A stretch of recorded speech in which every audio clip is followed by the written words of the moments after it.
పేరుతో ఇక్కడ వచ్చి ప్రారంభోత్సవం చేస్తామని చెప్పి అడ్డగోలు మాటలు ముఖ్యమంత్రి గారు మాట్లాడారు. వారు మాట్లాడిన మాటలు నల్గొండ జిల్లా ప్రజలందరూ కూడా విన్నారు.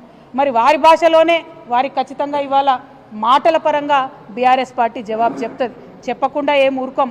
మీలాగా ఇద్దరు ముగ్గురు రౌడీ ముక్కలు నేసుకొని ఆఫీసుల మీద దాడి చేసేటటువంటి దరిద్రపు సంస్కృతి మాది కాదు.